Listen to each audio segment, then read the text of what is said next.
Hi, I'm the self-development coach, Johnny Lawrence, and welcome to something a bit different today. This might not be the usual setup because I'm in control. Obviously, your usual host, Jake Preston, is here with me, and today I'm going to be asking him some questions. There's been a lot of people, I believe, through different mediums, social media, email and whatnot, that have been asking about your story and your sort of motivation behind starting the Powerful Life podcast. Yeah, that's right. So, because you didn't want to sit there and talk to a camera on your own, which I understand. That's weird enough as it is, isn't it? No, it is a bit, yeah, it can be a bit strange, especially in this environment. So you've asked me to come in and ask you some questions. Yeah. We'll see whether you live to regret this. So far, so good. You're right. No, honestly, it's an absolute honour. Thank you for asking me. No, Johnny, thank you so much for coming on. It's it's great to be able to have someone you can trust to come on and do this, and you've got a brilliant podcast yourself. Yeah, thank you. So a man who knows what he's doing as well. It's just quite nice. Well, we'll see. No pressure. So, obviously, as I say, the purpose of this is for people to find out a bit about you, the host of the Powerful Lives podcast. Yeah. So, I suppose we'll start there, shall we? What led you to create the Powerful Lives podcast? I listen to a lot of podcasts, and I just love listening to to all sorts of podcasts, but I like to listen to ones that will benefit me. And I just thought, do you know what, I could do that, and I was like, I really, and so I thought, I can't just sit down and talk about the game at the weekend. It has to be something interesting. And I thought about where I think I watched an episode once or listened to one, and it was about someone making mistakes and learning from them, and I thought I could maybe make it about that a little bit and try and help people take their opportunities by having guests on that have been through an experience, and they can feed that back to people listening, and just trying to get the best out of everyone, really. Yeah, that's a great thing to do. And can I say you're quite good at it? You've got off to a good start, Thanks, haven't mate. you? Yeah, it's been good. It's been good. I mean, what is the sort of, how's it been received, and how are you feeling about the venture in general? It's weird putting yourself out there because I'm quite a private bloke. Yeah. Like taking everything off private, putting it out there. I've not had any. I mean, I've had pretty much like 99% of what I've put out there. Good response. You always get the odd, one here and there, but I think now I'm 6 episodes in or whatever it is. I don't worry about that now. It's quite, when my first 1 or 2, I was like reading through the comments, like, right, who's gonna grill me for this? But no, it's been pretty good, to be fair. So I mean, there's a huge learning curve with it, isn't there? I mean, there's so much fumbling in the dark sort of feeling at the beginning, isn't there? Yeah, definitely. And as you say, you're 6 in now, so you're probably finding your way a bit. There's probably a few cringe factors from the 1 or 2 first episodes. Mate, you said that to me on the first one, didn't you? You said, when you look back on like the first couple, when you've done a few, you'd be like, what was I doing? Yeah, but it's a learning curve. There's a saying, if you're not embarrassed by the first thing you put out, you started too late. Yeah. So I think that's a good thing. I think that shows growth, personally. Yeah. But I mean, how have you found? Is it what you expected? I suppose is the question. I didn't know what to expect, to be honest. No. So, yeah, I think more so now because it's settled down. Yeah. I'm more comfortable within myself doing it. Meeting new people that I've never met before. Yeah. With a camera, with audio, it's like, and everyone's going to hear it, and there's no second chances. It's sort of, you got to there's a bit of pressure to get it right, isn't there? Yeah, you have to. A lot of pressure. Yeah. So, you can't really go, oh, sorry, mate, that was all a bit messed up. Can we do it again? Like from the start. And I've had friends before that have done the thing that we all fear. They forgot to press record. I know someone who's done that. Have you done that? No. But I had an issue on one of the videos that went viral. Well, I suppose viral, but it had quite a few views. It had like 30,000 views on YouTube, and the camera the memory card would not accept. I couldn't do anything about it. I didn't have a spare one on me, which is a schoolboy error. Should always have more than one. So it was recorded off the phone, which was lucky I had something to put on YouTube. But yeah, you read through the comments and it's like, is this a police interview? Because like he's literally in the corner. It's like we had powerful lives. We had what was it like? I had a new like poster made, put on the wall. It was looking really good and professional. And then because like I only zoom in on him because you could only get half of me in because the room was so small. He was like in the corner and it looked like, no comment.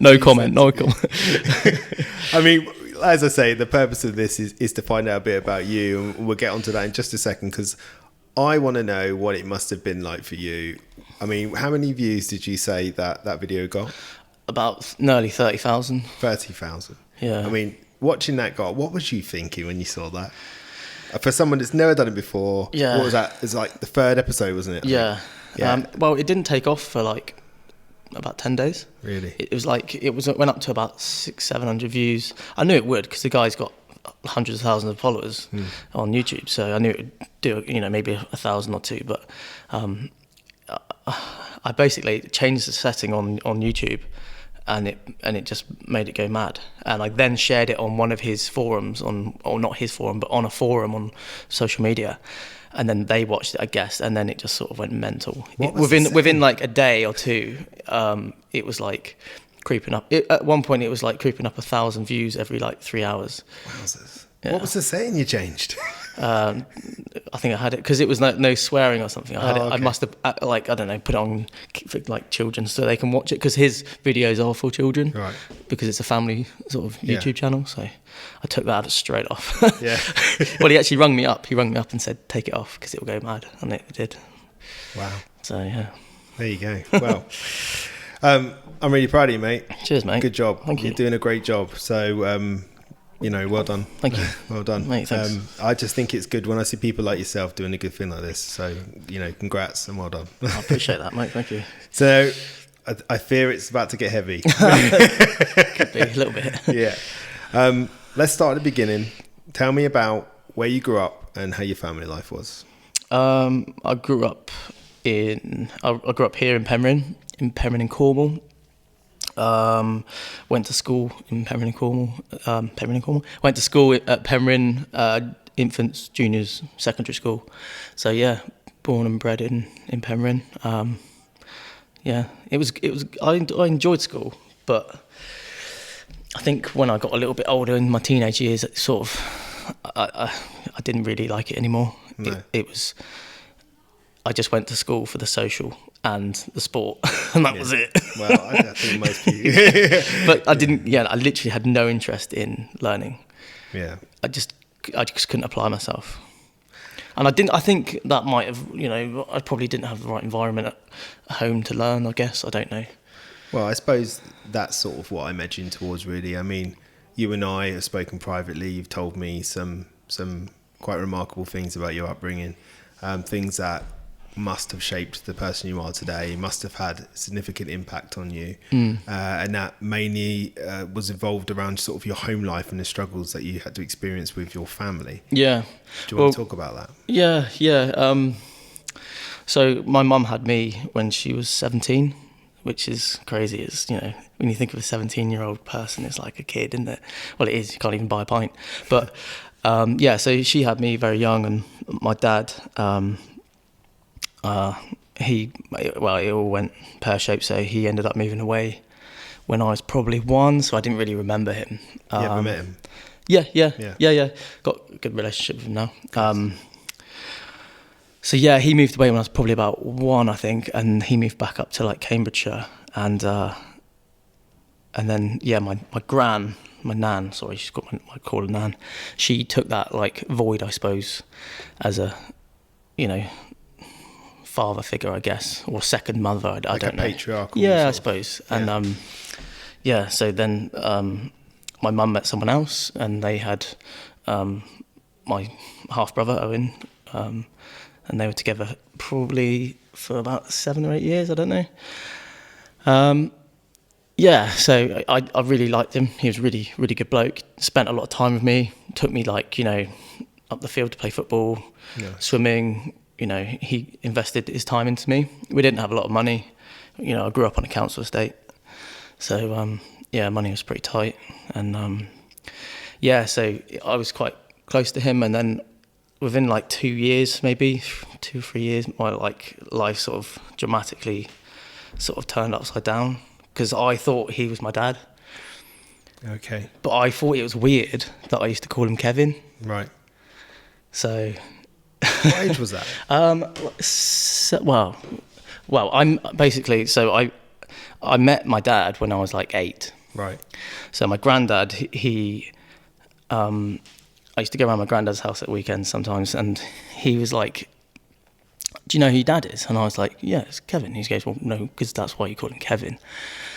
And I was like, "Oh, yeah." You know, like So a kid. You met your dad at 8, and when was you told that? About 7 or 8, yeah. Right. So he's sort of almost like preparing you, maybe. Yeah, and I met him, like, he said, "Oh, you know, he wants to meet you. He's called Mark, and he wants to meet you. Do you want to see him?" And I was like, "Yeah."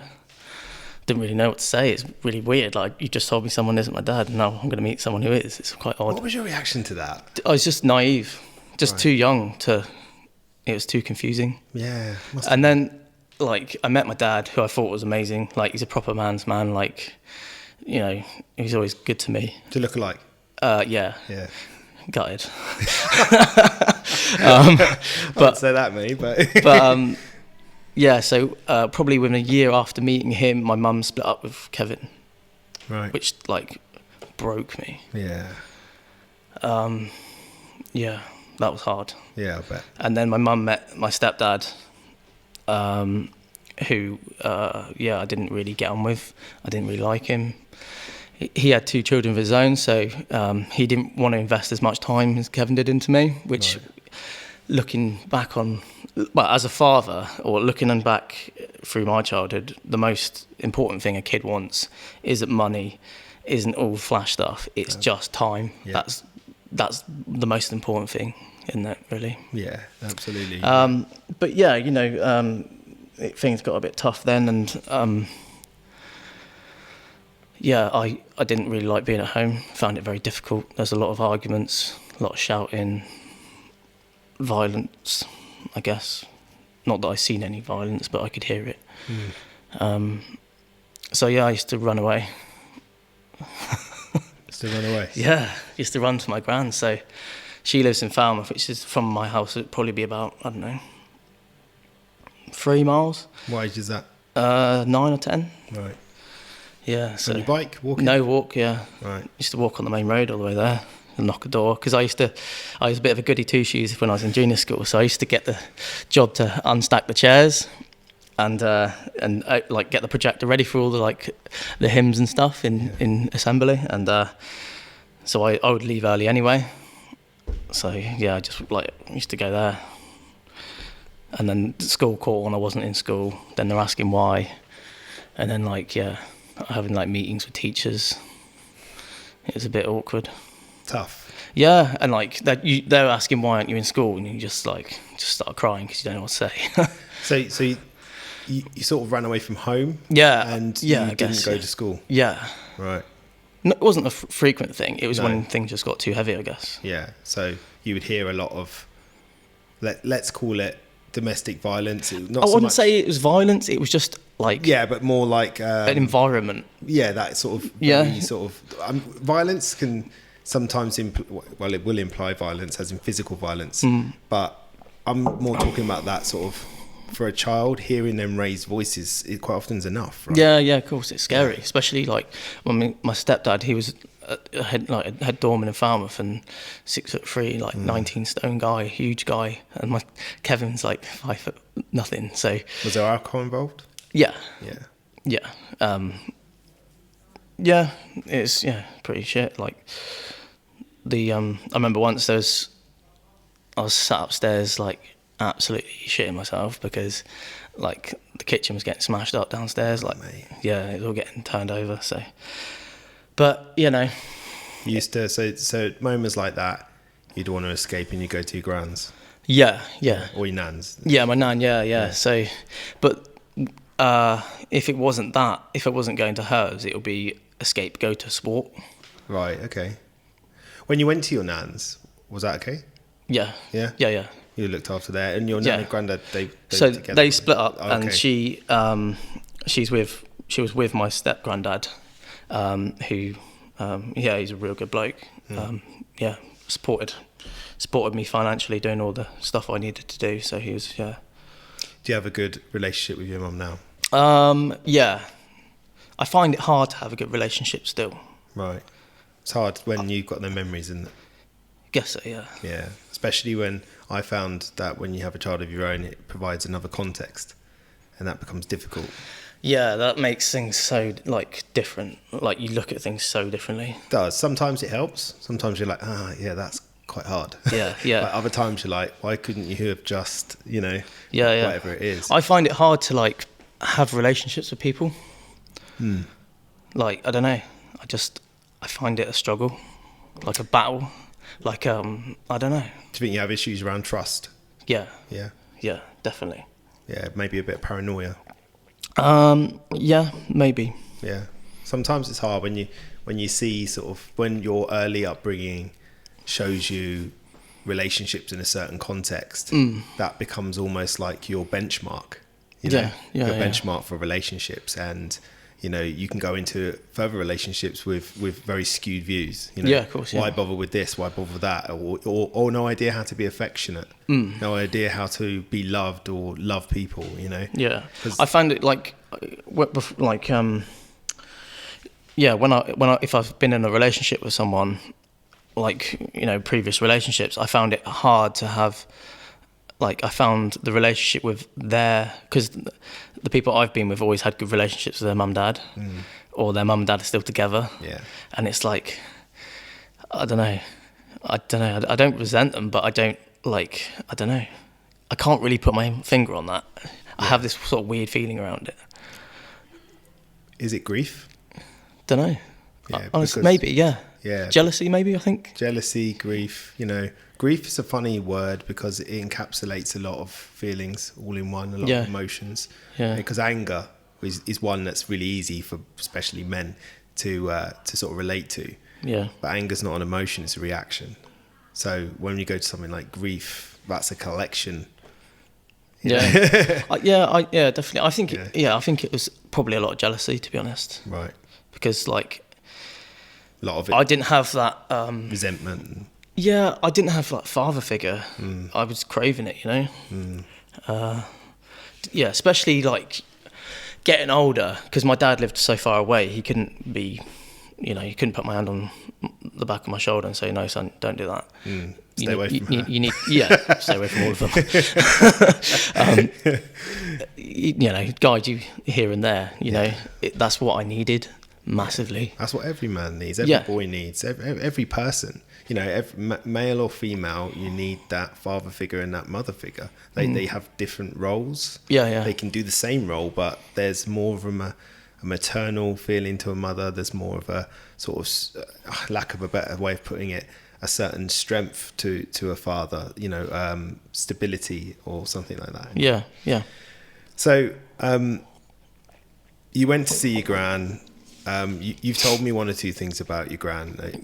Are you able to talk about that on this platform? Yeah, of course, yeah. Okay, so your relationship with your gran obviously changed over time.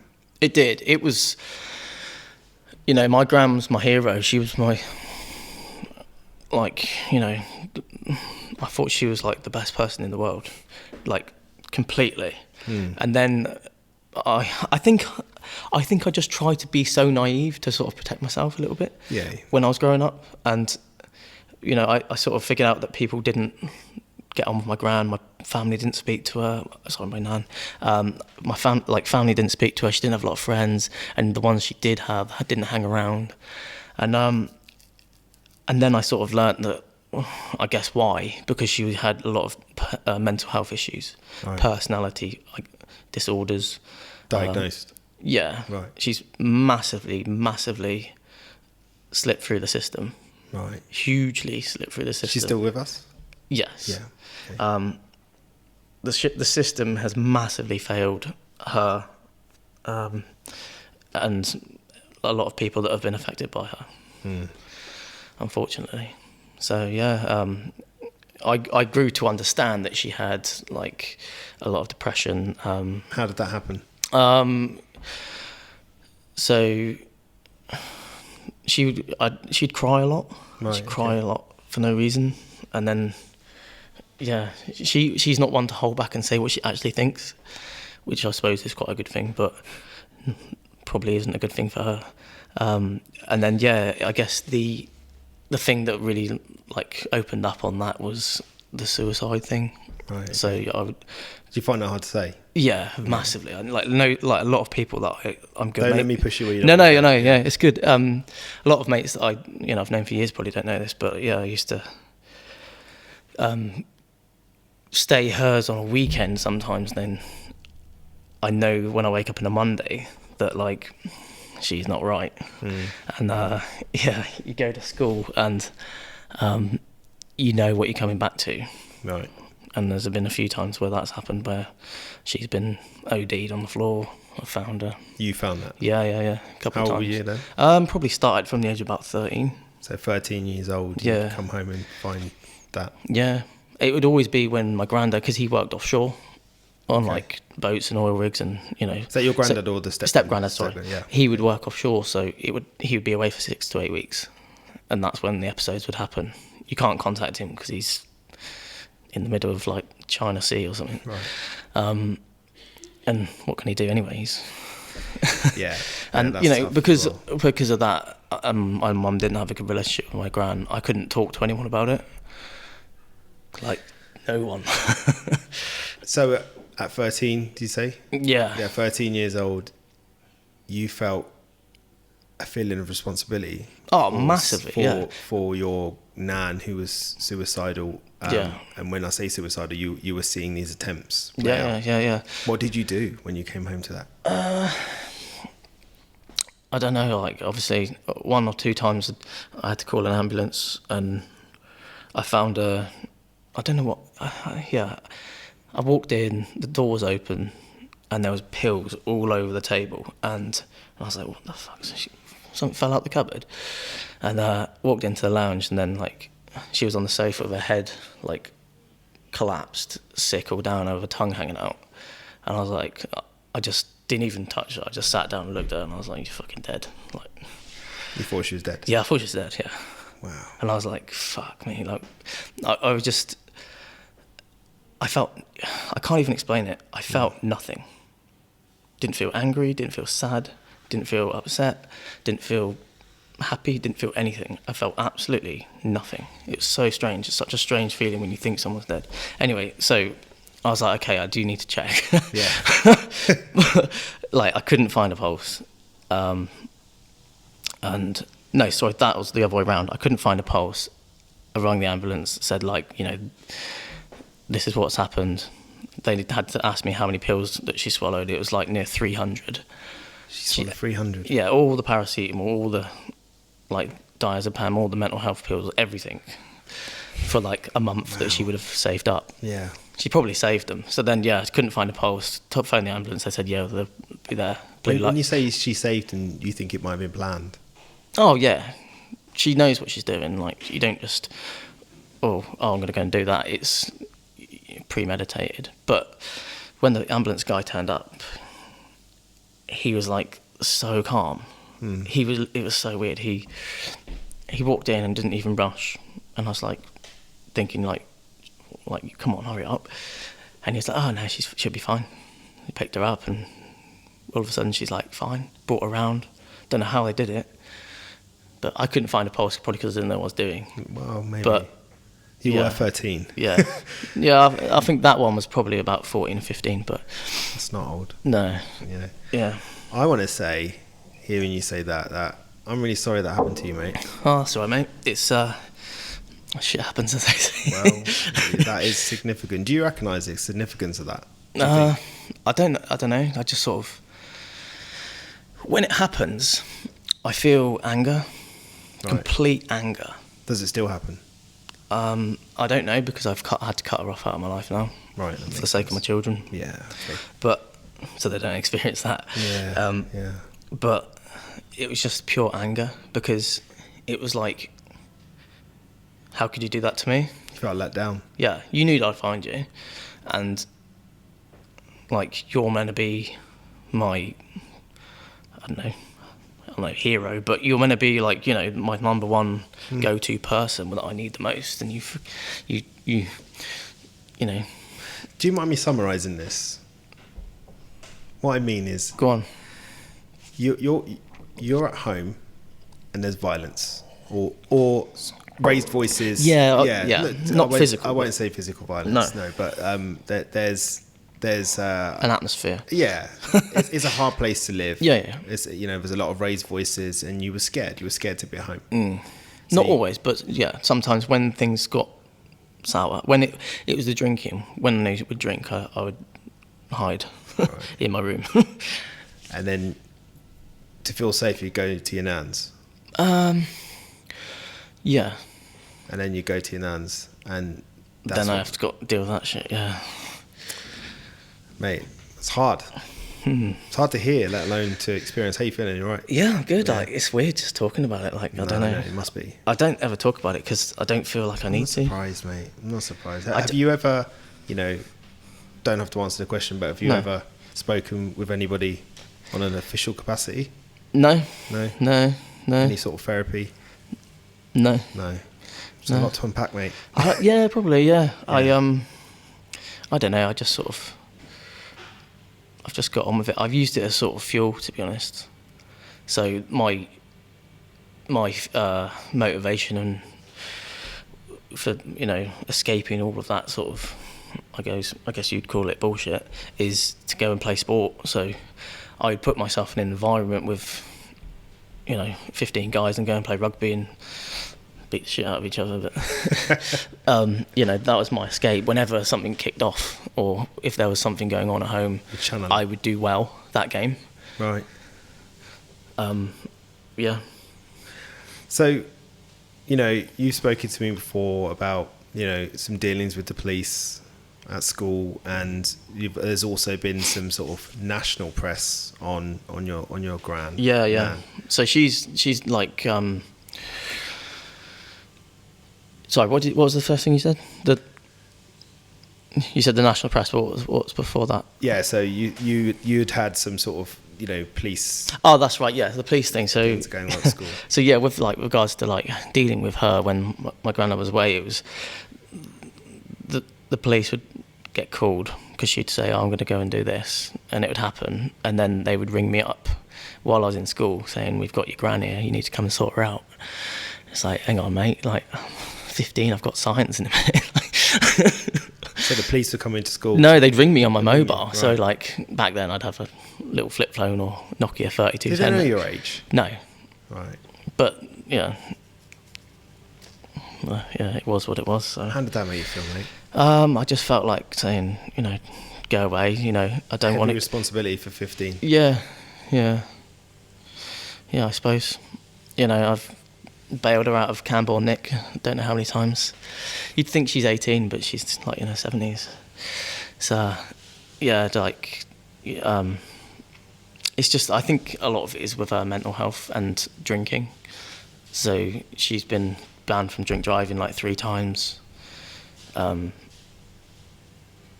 Yeah, so obviously when you get arrested, you need to get home, don't you? So here I am at 4 o'clock in the morning driving to Camborne to go and get my grandmother.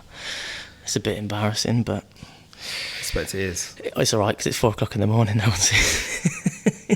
But no, yeah, it's not ideal. I also mentioned the national press. Do you want to speak about that? Yeah. Obviously, that was in the paper. Then it goes to Cornwall Live, and then it goes to what was in the paper exactly? Like what she's done, and then she had an incident with her. Obviously, all the driving stuff, and then she had issues with her neighbours. Right. So there was a massive like log of calls that they would report from her. I think it was like probably in its hundreds of like incidences, and then like poisoning their pets and going outside with a knife, and yeah, just sort of stupid stuff really. Yeah. And so she ended up nearly going to prison for that. She escaped it. She was in the papers, like the Sun, the Mirror, all that sort of stuff, for like neighbours from hell. She probably was. Did people? Were you still at school when that happened? No, that was probably only a couple of years ago, maybe 3 or 4 years ago. Oh, really? Okay. Right, and was she in your life at that point? Yeah, so she was always in and out of it because I could only take so much. Yeah. She hasn't got anyone, so I've always had a relationship with her, so I just felt like responsible, I guess, or It's a hard bond sorry to break. for her. Yeah, it's a hard bond to break. It's you're a hell of a guy, man. Because she would, with the sport. I was playing a lot of sport when I was a kid, and I travelled all over the country, and she took me. So a lot of people used to think she was my mum, Right. because she was quite young. She wasn't an old grandma. So with that, we've been through a lot, I guess, together. I mean, I'm going to move on to the sport in a minute because I think that's quite a pivotal part in your life. Yeah. But just to sort of finish that conversation, I suppose, how do you think that those childhood experiences have impacted your life? It sort of made me want to do well for myself from get-go. I remember just sitting there once and thinking, I'm going to show you all, and yeah, I didn't know how I was going to do anything for myself, but I had to do something. Do you think there was a point where you realised it was down to you? Oh yeah, definitely. Yeah. I had no, yeah. We'll get into that in a minute when you said about the sport. That was, a massive thing with, not having, again, all the other parents were there telling their kids what to do in the coach's ear, and I didn't have that. And anything more to say on that? No, not really, mate. No. Well done, mate. That's been tough to talk about. Yeah, it wasn't easy, I suppose. No. Just weird talking about it. I bet. There was a point, obviously, as we discussed, that you discovered sport. Yeah. Do you believe this became sort of an outlet to channel your emotions then? Is that what you were sort of touching on that earlier? Oh, yeah, completely. It was an escape from everything. It was... But with that in mind, I was not blowing smoke up my own backside, but I'm one of those... Can, mate. Yeah, all right, okay. Well, here you go, then listen up, here we go. I'm one of those annoying people that's really good at everything. Right. So at one point I was playing sport every single day of the week. What sports? So I was playing, at one point I was playing county sports, 3 county sports at one time. So I was squash, cricket and rugby, all at the same time. Some days I'll be doing sport twice a day, plus whatever I'm doing in school.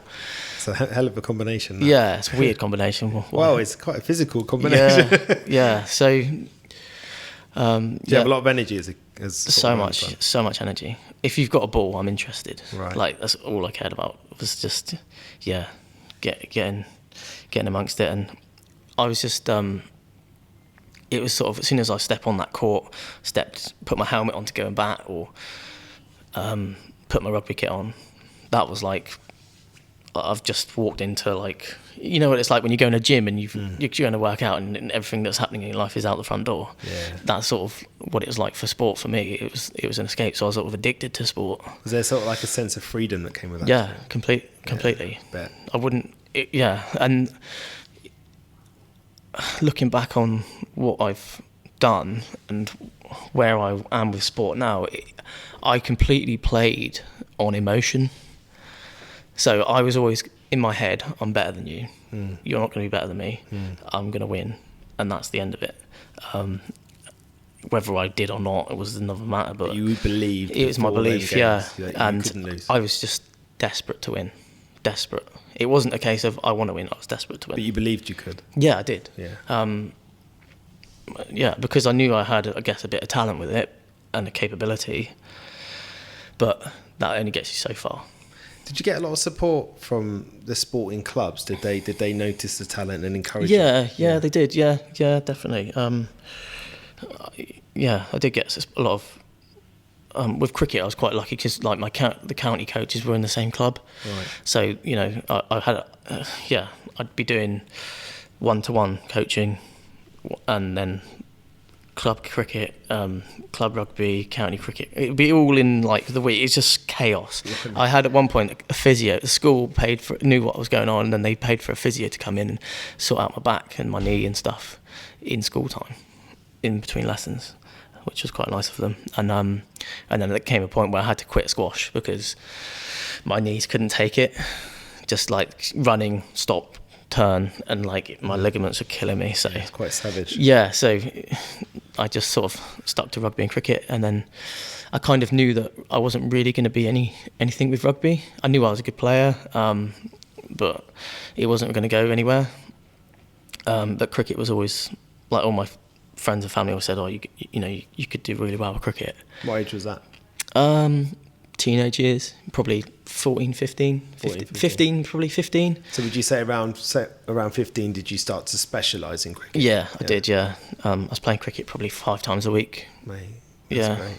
Yeah. It was pretty cool. You must have become really good at that. Yeah, it's all right. Yeah. So when I was 15, I was it 15? Maybe 16, 15, 16. I played a game where there's a club, I suppose, called the Lashings, and basically all the professional international players play for this club from all over the world, and they go around to the communities and play against teams.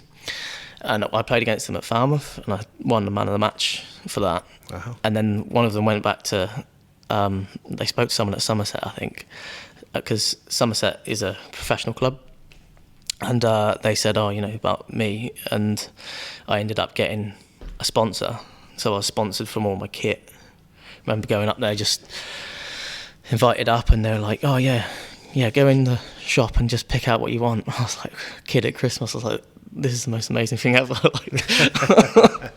I dare say you deserved it, mate. Yeah, yeah. So yeah, that's pretty cool. But and then with that, I was in like I did like a West of England sort of squad thing. So like you go on to be like in your region sort of for England.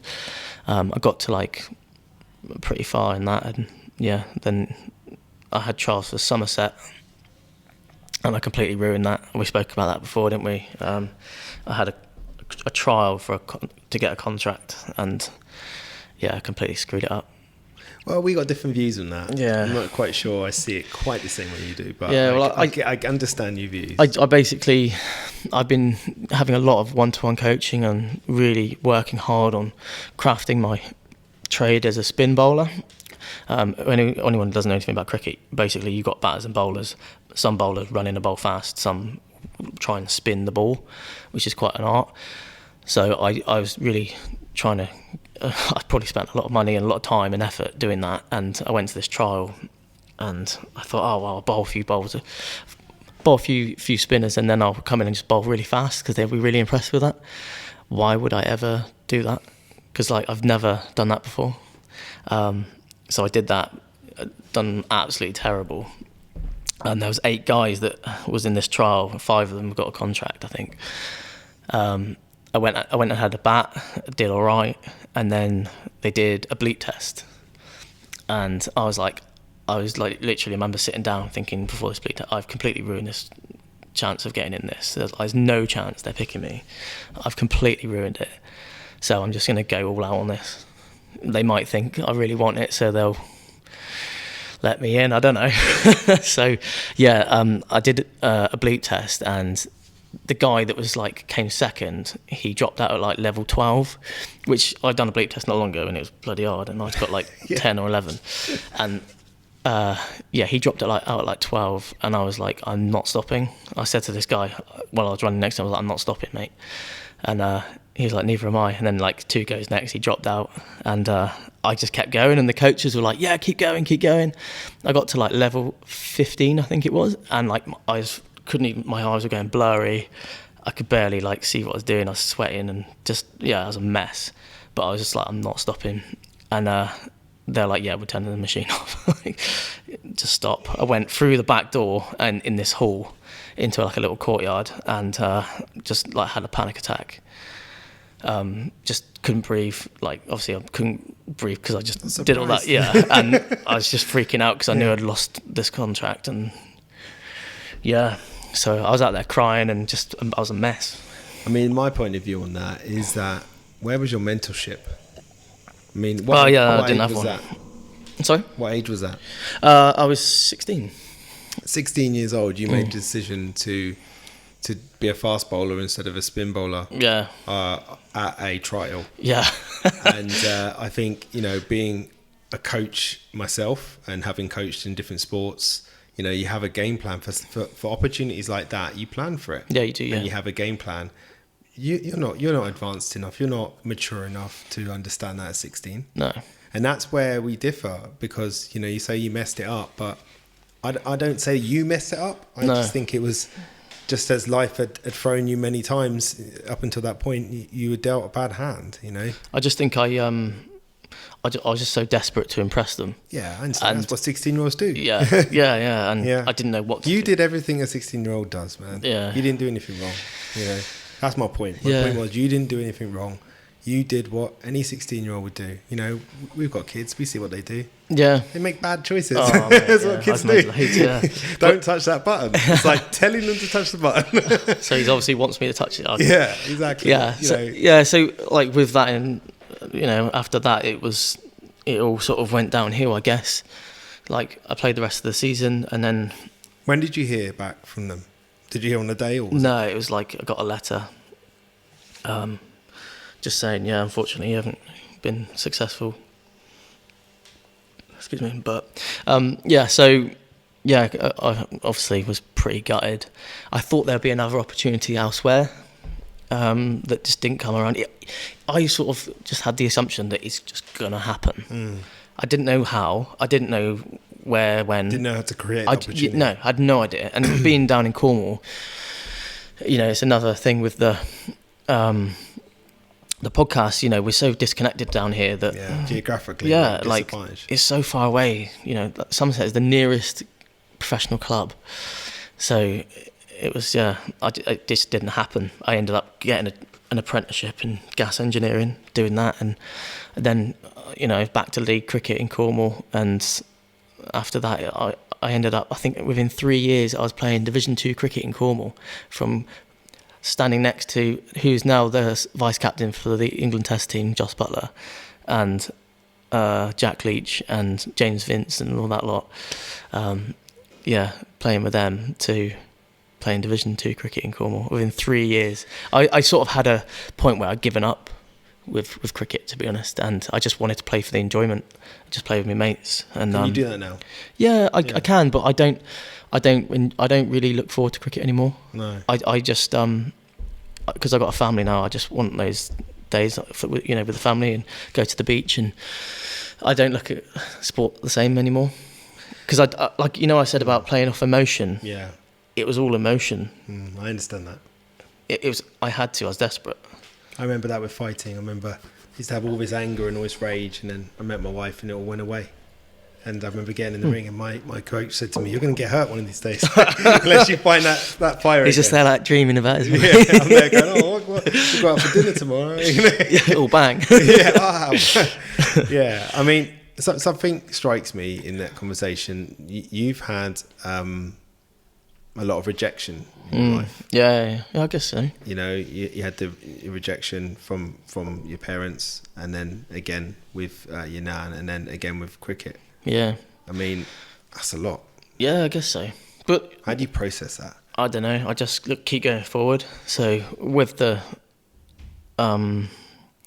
obviously the sport sort of taking a turn, I had to plough my energy into something else. I guess that was work.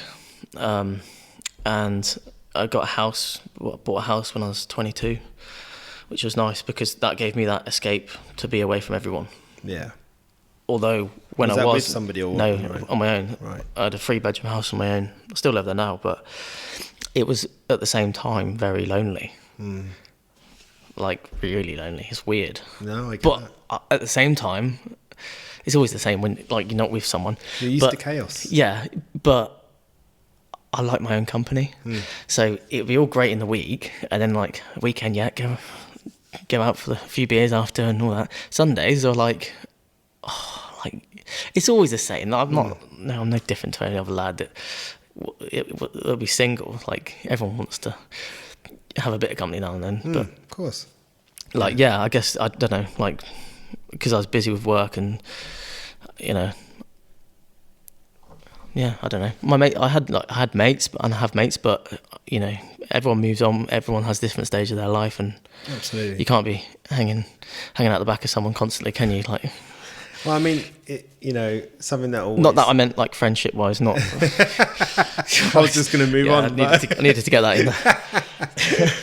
No, I mean, something that strikes me again there is the fact that, you know, you were used to chaos. You were used to a lot of chaos. It's the only way I can think about it. They're saying in so many different ways, and just because it was bad for you doesn't mean it wasn't comfortable, because it's what you're used to, right? I say all this, and I've said about what we've just talked about, but mate, I was a happy kid. That's amazing. That's great. No, that is really great. I look back on my life, and like I've only got those, but like all the bad shit happened, but I sort of put it to one side, and I just think, like, I don't know.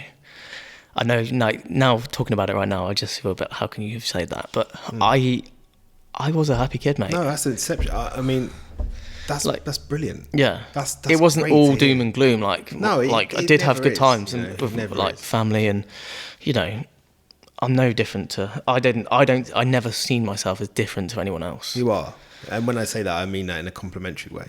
I don't mean that derogatory. You're exceptional. You know, to go through what you went through and to come out as stable as you appear, and to do the things, for somebody just to say, I'm going to start a podcast. I know how hard that is. It's not easy. No, you know? It's not, mate. And to create that, and to find a way, even tonight, doing this, to find a way to do this. Yeah. You know, just a credit to you, mate. It really Cheers, is. mate. Thank you, John. I'm going to change lanes, man. Yep. What's your current motivation? Right. Well, obviously, this is my motivation. This podcast. It's something that's very unknown from the start, but it's, you know what it's like when you set up a podcast, starting with absolutely nothing. You know how much is involved, so you have to want to do it. Yeah, and I came to a point in my life where I was like, right, I need to do something different. I just need to make a change. We spoke about this, I think, on the first episode with you, when you came on as a guest on my first episode, and you know, I really love doing this podcast. This podcast game is brilliant. Yeah. You get to meet new people, and you get to inspire people, I guess. Do you get a lot of messages? Yeah, mate. I've had people message me that I've not seen for like 20 years. Out of the blue again, mate. You wait till this goes out. No, I don't know about that, but yeah. So it's so like humbling to think, and you know, when they say, "Oh, you know, I watched the podcast the other day, mate. That was really, really good, really good. Well done. Keep it going. Keep looking forward to the next one." That's like, oh, thank you so much for that message. I really needed that right now. Yeah. It's hard, isn't it, when you have days go by and, you know, maybe there's no movement here or no movement there. You start to think, oh, well, am I wasting my time? And, you know, am I making a fool of myself? Yeah. Feelings go through your head, and then you get that message at the right time, that you, and it's like, thank goodness. Yeah. Someone cares about what I'm doing. Yeah, it's a lot of effort, mate. It is, and if you don't get anything back, it can be hard. Yeah, I don't want to be like, I don't want to shove stuff down people's throat. It's hard with social media, isn't it? Like, I don't want to come across as annoying, or you want to be doing the right things. It's not easy. But at the same time, you need to keep on it, don't you, with the social media. But you're doing it for the right reason. You're not somebody who's trying to get some sort of fame or anything like that. You're doing it because you want to expose these powerful lives to people, so that they get that comfort, that support, that I'm not on my own. Yeah, definitely. That feeling. Yeah. Or seeing some of the guests you've had. Oh my gosh, look what's possible. Yeah, exactly. Yeah. You know, all of the guests you've had, you know, they've all achieved things. I'm saying that as I realise I'm in that thing. This is a bit of self-promotion here. The shame is kicking off big time. But yeah, you know, they've all achieved promotion coach. They've all achieved things that that arguably they shouldn't have. Yeah, you know, they've come through life at a disadvantage. You know, people like Zoe, who has had everything thrown at her and come through. People, all your guests, as I say, you know, they've all had a little something about them. Has it helped you move forward in life, this podcast? Definitely. Yeah, it's given me a lot of self-confidence. Yeah. For sure. You must have felt that when you started to get a few, you know, people saying, you know, what you're doing well with it, and, you know, that was a good episode, and it does give you a little bit of self-confidence, especially when, you know, you've done a couple of episodes. That really does help. Yeah. Yeah, it's quite fulfilling. Yeah, it is, and it's like, nice, like you say, to get the feedback. Yeah, you know, I'm not going to say what my favourite episodes are, so I don't want to. Sorry, we know. But some of my favourite ones, yeah, like not necessarily might have more views than others. It's, you know what I mean. It's not about getting all the numbers all the time. No, you know, and that's it, isn't it? It's not about having the biggest social media influencers. It's about people telling compelling stories, interesting stories, stories that inspire, motivate, encourage, support. You know, and I think you're doing that. Thanks. You're doing a great job. Cheers, mate. So, you know, we're coming to the end. Yeah. And we can't get through this without talking about your wonderful family. Oh yeah. Look at that. I love that. Straight away, the big smile on your face, you know. It's been a hard podcast, this. So yeah. I like to finish on something that puts a smile on your face, mate. Yeah. Tell me about your beautiful family. I seen her earlier, and she was like, well, actually I drove past it to get here today, and she turned around and came and met me in the car park, and she was How like, excited he is. Yeah. Well, no, this is the bit. She's like, oh, don't forget to give me a shout out. I was like, all right then, go on then. Go for it, mate. Hi, Christine. Love it. That's yeah, great. No, so yeah, we've been together for 5 years now, and yeah, so she's Christine, my partner. She's got 2 boys of her own, Logan and Theo, and we've also got one of our own as well. So yeah, Jesse, and he's 3, and the others are 8 and 9. So yeah, it's a house full. Yeah. So wow. But yeah, it's been pretty crazy, because when I met Christine, I wasn't really looking for someone who had children. You know, not many people are. You know, especially a young man in his 20s, you don't want to be looking intentionally for someone who has children, are you? You're going to be looking for that one-to-one sort of thing, with not having that sort of extras that come with it, and that just goes to show how much, you know, it's sort of a credit to her. Well, not a credit to her, but goes to show that what I saw in her. I think that's the right thing to say. Love. What I saw in her, yeah, I guess so. But but you know, I'm trying to find the right words to say it. That connection, I think, we had such good connection. Yeah, that what came with it didn't matter. And you know, obviously, before we can put ourselves in the light, we have to put the kids first. So, which was quite difficult for me, for not having children of my own. Yeah, it's quite. I expect it was quite an adjustment to go from initially no children to like 2, then the third child. 2 that aren't my own. Yeah. So yeah, like, you know, I'm third most important, and that's fine. Yeah. But that was quite a strange thing to get involved with. Do you know what I mean? When you're in a relationship, it's just you and them, but you know, you're not important anymore. So well, I absolutely understand. I got promoted recently because the goldfish died. So, I was the only one in the house that was doing a little dance because I'd been promoted, you know. Yeah. Because at that point I was 5th. I'm sure I've seen you say that. Yeah, that's brilliant. Yeah, but I mean, I'm really happy for you, man, that you found happiness. I mean, after all that you've been through, all the adversity you've had to go up against, all the challenges, all the hardships, I'm just really happy that you've managed to find someone that makes you happy, and you've got a nice, stable life. Thanks. You know? Yeah, I mean, because you really have. You know, you got a great job, you got a great home life, you got your own home. You know, you're living, and you live in Cornwall. You know? So you're living a dream. Man. Yeah, definitely. You know, I'm just very, as somebody who, you know, I haven't known you for a long time, but you know, we're building a great friendship, and I'm really proud of you, mate. Thank you. You know, you're a real sort of credit. You're a role model. I would say that. Oh, man. I know you're like, mate, no one's ever a bit much, Johnny. Come on, tell them more. No, you've written it here, mate. You said, call me a role model. Put it down. But yeah, no, I mean, like, yeah, I really appreciate that. I really do. Thank you. And just before, like, I guess we finish, you know, the relationships now that I've had from home since I've moved out, and we've got a good relationship now, my mum and my stepdad. Yeah. So good. we've rebuilt those bridges, and That's good to hear. those, like, our boys go around to play in their swimming pool at home, and swimming pool is not that big, but they go around and they have forged a relationship now, so it's good. Things have moved forward, and there's no grudges. I don't have any grudges from what's happened, which is great. That's part of being an adult. That's part of being a partner to somebody. That's part of being a father or father figure to somebody. If you can take anything from what you've experienced, it certainly is what not to do, right?